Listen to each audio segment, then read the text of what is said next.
19 de enero de 2023. Ha llegado a Zona Criminal.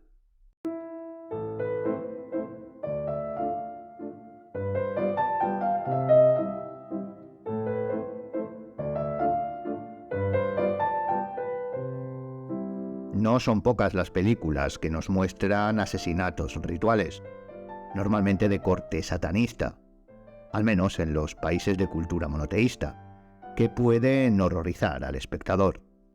Probablemente la situación en el imaginario colectivo es el ritual que se produce con una víctima, en un lugar, entre comillas, sagrado, normalmente con el ánimo de mentar o invocar algún ente del más allá o algo por el estilo. De hecho, así comienza, por ejemplo, la película de 2009 sobre el detective Sherlock Holmes. Esto es lo que suele venir a la mente cuando se habla de crímenes rituales. Un grupo de individuos con oscuras creencias y tenebrosas intenciones que para conseguir su objetivo, que trasciende este mundo, deben cometer un crimen atroz con unas características y en un contexto muy determinado. Lo que vamos o queremos plantear hoy aquí es si realmente existen los crímenes rituales y si efectivamente son como podemos plantearnos en un principio.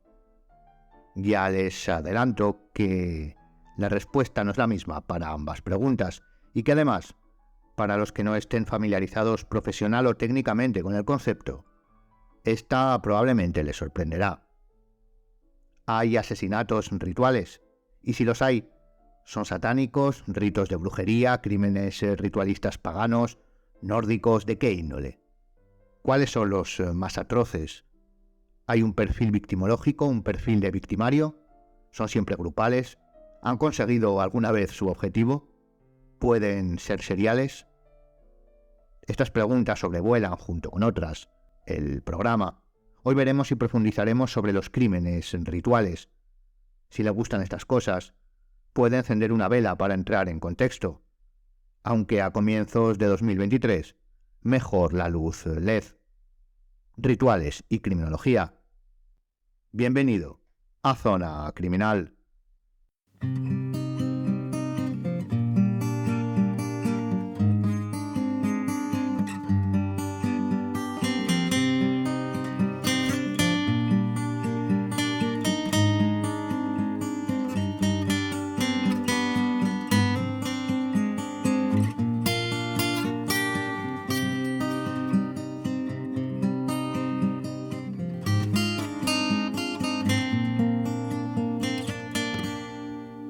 La Real Academia de la Lengua Española concibe dos acepciones para el vocablo ritual.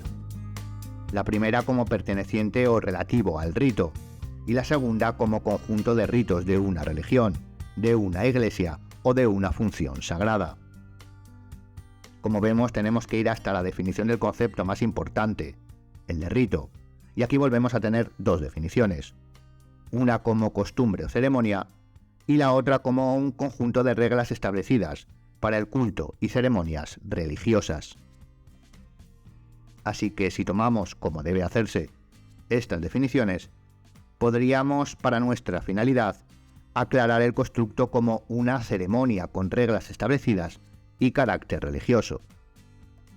Aquí debemos clarificar ciertos aspectos, que no son más que los propios términos de la definición, y es que debe ser una ceremonia y por tanto tener un carácter litúrgico solemne, lo que normalmente se vincula con un espacio concreto, con una parafernalia, decoración y orientación específicas, con unas reglas establecidas, que normalmente quedan por escrito o dependiendo de la creencia y tradición pueden ser o provenir de la transmisión oral.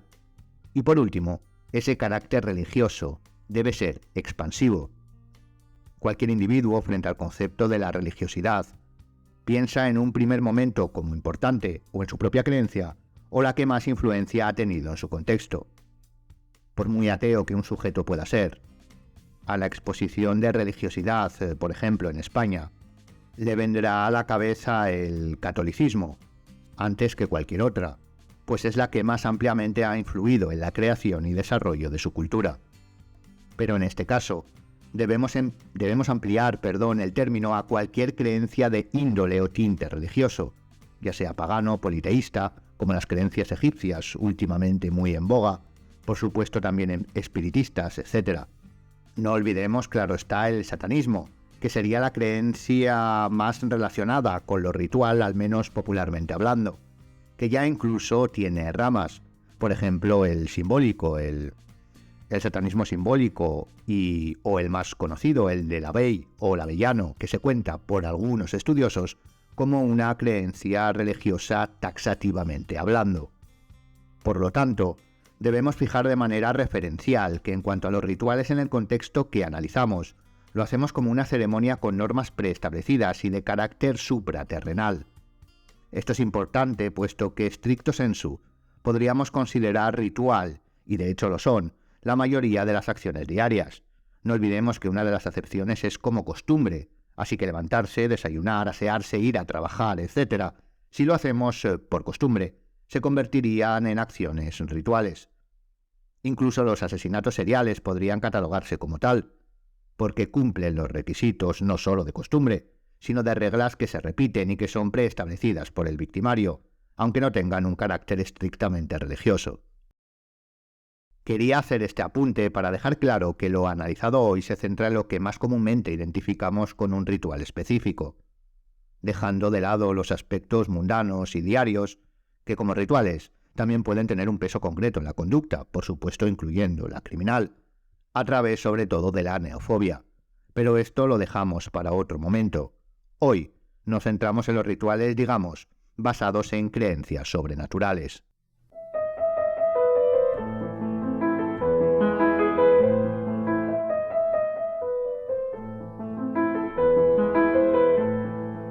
Bien, una vez definido el término, vayamos ya al meollo de la cuestión, a responder y analizar si existen realmente los crímenes rituales de orden religioso, en el amplio sentido del término. ¿Existen los crímenes satánicos o esotéricos, como hemos leído en las novelas y visto en las películas? Pues la verdad es que no. No existen los asesinatos de índole ritual en la edad contemporánea, con el fin de invocar seres de otras dimensiones. No existen los conocidos como crímenes rituales satánicos, etc. Aquí, de nuevo, como se hace con la seguridad real y el sentimiento de seguridad, debemos separar entre la propia creencia de estos crímenes y la realidad de los mismos.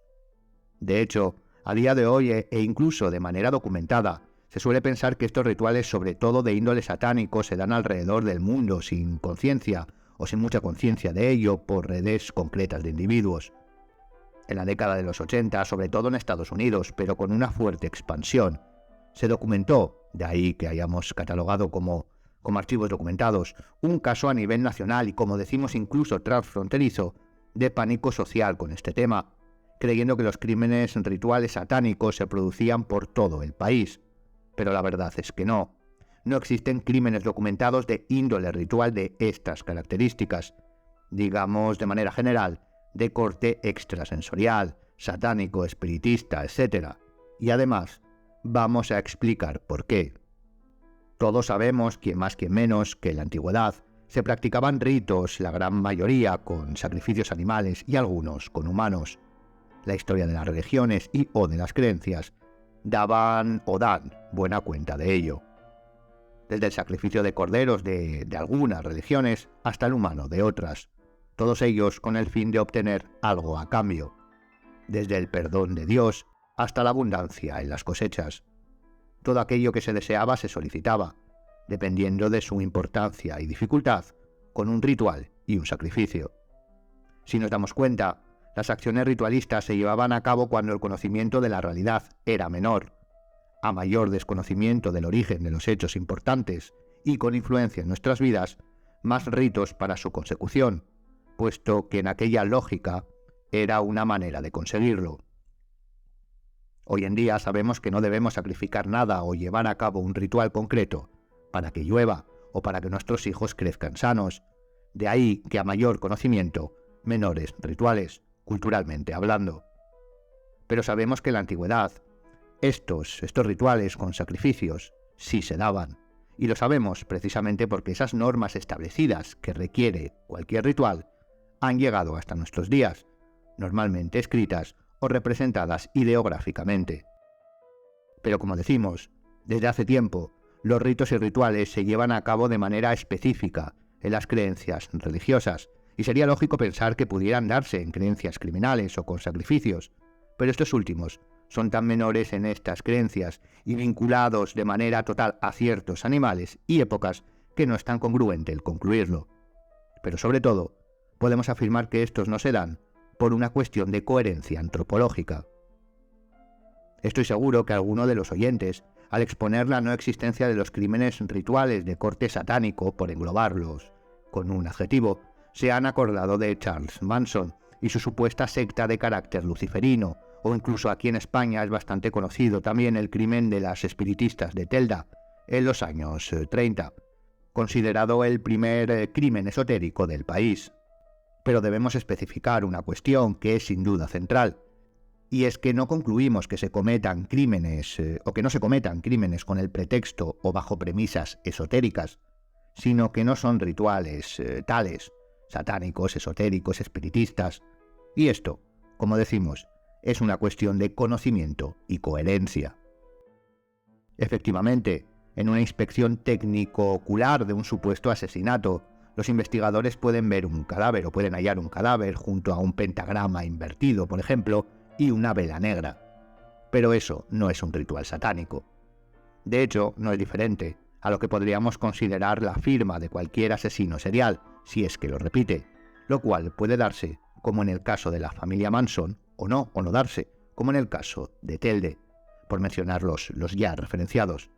Es decir, en el caso de poder encontrar objetos de índole religioso o pseudo-religioso, esotérico, espiritista, llámelo como quiera, vinculados con un crimen, no suelen ser más que o bien distracciones, o bien elementos traídos con un fin más psicológico y conductual, o de tranquilidad cognitiva, que basado en creencias. Normalmente, cuando en la criminología se observa que efectivamente los rituales de sangre con carácter esotérico no se dan actualmente como modus operandi de asesinatos, se suele vincular cuando estos elementos aparecen con sujetos con problemas psicopatológicos y enfermedades mentales, con presencia sobre todo de alucinaciones o delirios, pero no tiene por qué ser así. En primer lugar, como hemos visto, puede ser una acción encuadrada dentro de la conciencia forense con el fin de despistar a los investigadores, o que realmente tenga una creencia satánica o esotérica y que se haga acompañar de algunos objetos, pero que no será producto de un ritual. De hecho, la presencia de alteraciones psicológicas y enfermedades mentales suelen darse más cuando el pretexto de los supuestos rituales asesinos se da en grupo, como en el caso de Manson.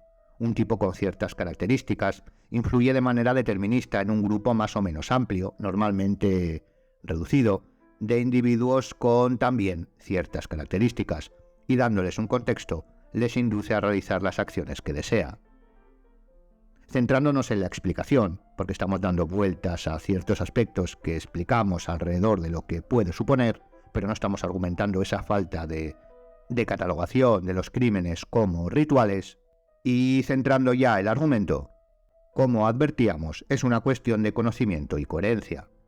El 15 de febrero del año 2022 publicamos en el podcast un crimitorial dedicado a un artículo sobre antropología criminal del doctor Alcalde, titulado La antropología criminal de la antropología social, un nuevo enfoque para su revitalización, del año 2017.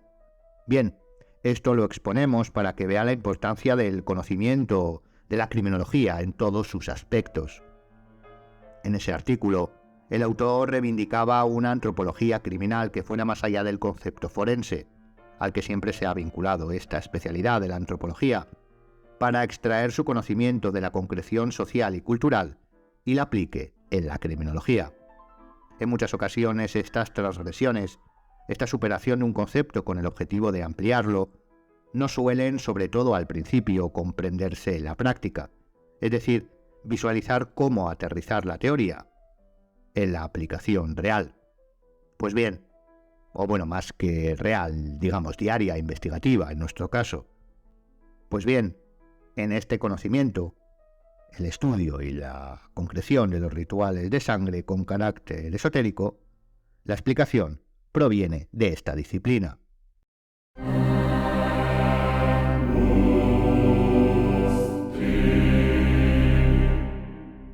Hemos hecho hincapié de manera concreta en la definición porque siempre tiene su importancia, pero más con estos temas. Como decimos, un ritual debe conllevar una liturgia preestablecida, conocida, con un objetivo claro. Por ejemplo, en el caso que hemos citado, en el cual pudiese encontrarse un cadáver junto a parafernalia esotérica, solo tendríamos que acudir a la antropología, disciplina que más conocimiento técnico tiene sobre rituales culturales, para que nos diera su valoración. Como volvemos a repetir, un ritual, en nuestro caso asesino, debe tener unas pautas preestablecidas, es decir, de nuevo, una liturgia repetida para alcanzar ese fin extraterrenal. Pero en el caso ilustrativo, y en los que podríamos considerar como tal, no existe ese conocimiento, no hay coherencia litúrgica por parte de los victimarios. Normalmente, los símbolos que podemos encontrar no guardan relación, son incoherentes, son simples signos con carácter decorativo que se conocen o bien popularmente, o bien por algo en específico, una novela o una serie, y que se introducen en la escena, sin ton ni son. No hay una liturgia, aunque exista incluso escrita, que se desarrolle tal cual. Normalmente lo que se entiende por crimen ritual es sencillamente un delito, un asesinato, por ejemplo, que se intenta hacer pasar sin ninguna coherencia antropológica por un ritual, pero en realidad es simplemente un modus operandi, como mucho, uno más. A pesar de que existe una tradición satánica e incluso de invocación a lo largo de la historia en diferentes religiones, individuos como Manson la desconocían casi totalmente. No tenían ningún tipo de sabiduría sobre el tema del más allá, valga la redundancia, de lo que habían visto, escuchado y las menos de las veces leído. Los crímenes esotéricos para sacar al demonio que llevas dentro, como podría ser el de Telde, se basan en creencias personales, no en rituales antiguos establecidos, que es lo que se intenta hacer creer. En ambos casos, la psicopatología fue predominante en su actuar, pero cuando ésta no se da, la presencia suele ser más por motivos de conciencia forense que de verdaderas creencias. La incoherencia en el propio ritual y el desconocimiento de la propia creencia de los victimarios es la realidad dominante en eso que se llaman rituales asesinos. Ahora bien, desde el principio hemos enfocado y de hecho lo hemos delimitado el concepto de asesinatos rituales con aspectos muy concretos del esoterismo, satanismo y creencias afines. Básicamente, el desmentir la existencia en crímenes de esta tipología llevados a cabo por grupos de individuos, normalmente en secreto, que cometen estos actos para invocar ciertos espíritus, deidades o lo que surja.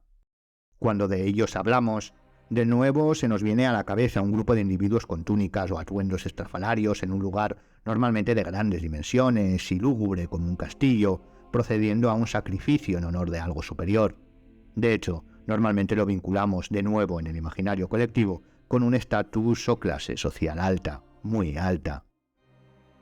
Y tras esto, lo que sí quisiera comentar es que efectivamente los crímenes de rituales satánicos no se dan, pero al menos sobre el papel, hasta hace bien poco, sí existían en el mundo actual los sacrificios humanos.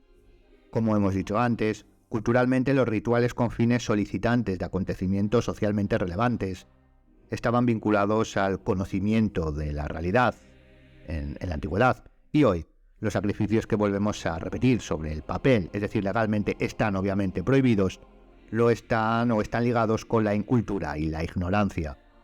Una de estas últimas y desgraciadas acciones es la matanza de albinos en algunos países africanos como Tanzania. Estos, desde niños, eran perseguidos y sacrificados por tener la creencia de que sus órganos, incluso su pelo, tenían poderes curativos.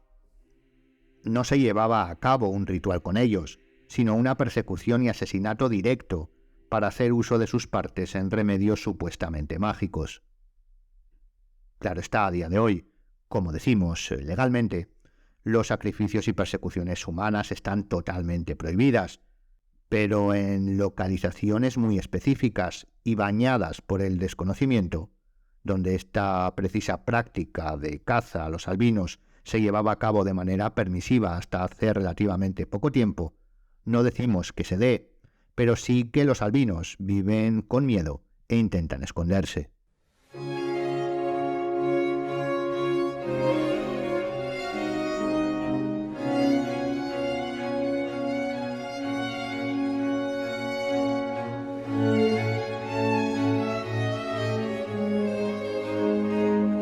Para terminar el episodio de hoy, sobre un tema creo que interesante, a la par que en ocasiones controvertido, criminológicamente hablando, debe tener claro que los asesinatos rituales con motivos esotéricos, tal y como los preconcebimos, no son una tipología criminológica que se dé. La antropología, en este sentido, nos aporta los datos que argumentan la falta de conocimiento y de coherencia cuando ciertos parámetros que pueden confundirse o que pueden confundir al investigador están presentes. Detrás de lo que podemos considerar un crimen ritual en la actualidad, suele haber, tras el análisis antropológico y la confirmación de la incoherencia, o bien una conciencia forense o bien una psicopatología, pero no un grupo organizado con creencias extraterrenales y esotéricas. Tal vez podamos dedicar un programa o al menos un pequeño espacio en alguno de ellos para la aplicación del concepto ritual dentro de la puesta en marcha de ciertas tipologías criminales, porque en estos casos, al igual que en la mayoría de las acciones diarias como costumbres, la aplicación vital criminal también es ritualista, no esotéricamente, que era el objeto del tema de hoy, pero sí como proceso de seguro, tal vez derivado de la neofobia ya nombrada. Le dejamos ahí la reflexión, y tal vez la retomemos en otro momento. Bien, y ahora, después de un tiempo largo sin él, vamos con un crimitorial.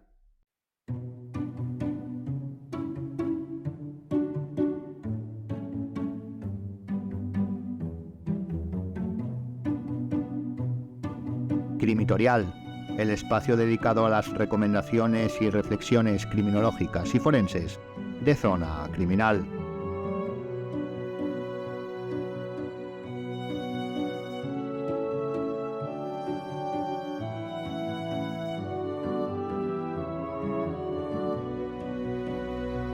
Seguro que si nos sigue en nuestro Instagram, habrá podido observar que hemos recomendado la celebración de un webinar titulado Ya soy perito, ¿y ahora qué?, que se va a impartir el próximo sábado 28 de enero a las 11 de la mañana hora peninsular y balear, que serían las 7 de la mañana en Argentina, las 4 en México y las 5 en Ecuador y Colombia, si no calculo mal. Expongo estos países a modo de referencia, puesto que por las estadísticas son desde donde nos escuchan con mayor asiduidad. El webinar se va a transmitir vía telemática por la plataforma Zoom. No solo lo recomendamos porque será altamente interesante, sino también, y por lo que estamos seguros de ello, de que será altamente interesante, es porque quien lo impartirá es un viejo conocido del podcast, y no es otro que Miguel, a quien entrevistamos como criminólogo y perito en bullying, que se encargará no solo de la exposición, sino de solventar todas las dudas que los asistentes puedan tener. El webinar está dirigido, o mejor dicho, pensado para aquellos que o bien están comenzando en la actividad pericial, o bien están pensando en empezar a estudiar para ejercer en un futuro. No está orientado a una especialidad forense concreta, sino a resolver las dudas generales que suelen surgir y no son resueltas, y por supuesto todas las específicas que deseen los participantes plantear. Desde cómo enfrentar el primer caso, se me ocurre, cómo dirigirse al juzgado tanto burocráticamente como en la vista oral, la elaboración y tiempos de los listados judiciales, etc. Todo se organiza desde la Asociación Profesional de Peritos Judiciales y Detectives Privados, y como decimos, se ofrecerá vía online a través de Zoom, para aquellos que deseen participar. De hecho, es el primero de una serie de clases, webinar, exposiciones, llámelas como guste, sobre el ámbito de actuación tanto criminológico como forense. En este caso, el coste es de 15 euros para los asistentes en general y totalmente gratuito para los socios de la asociación. Por supuesto, le animamos a participar, sobre todo si se encuentra entre esos profesionales noveles o estudiantes que comienzan su andadura en la práctica pericial forense. Tanto si desea inscribirse como ampliar información, puede dirigirse al mail corporativo info@appjd.es. Por supuesto, dejo el correo electrónico en la descripción, así como la página web de la institución, y os atenderán con premura. Ya sabe, si le apetece y quiere, el próximo sábado 28 de enero, por ahí nos vemos. Y hasta aquí el programa de hoy. Espero que el tema tratado haya sido de su agrado. Como siempre, le dejo las referencias y bibliografía para ampliar el tema en la descripción. No me queda más que animarle a seguirnos en el Instagram del podcast y en las redes sociales del Instituto Europeo de Ciencias Forenses y Seguridad, desde donde elaboramos y grabamos el programa. Gracias por escucharme y hasta la siguiente Zona Criminal.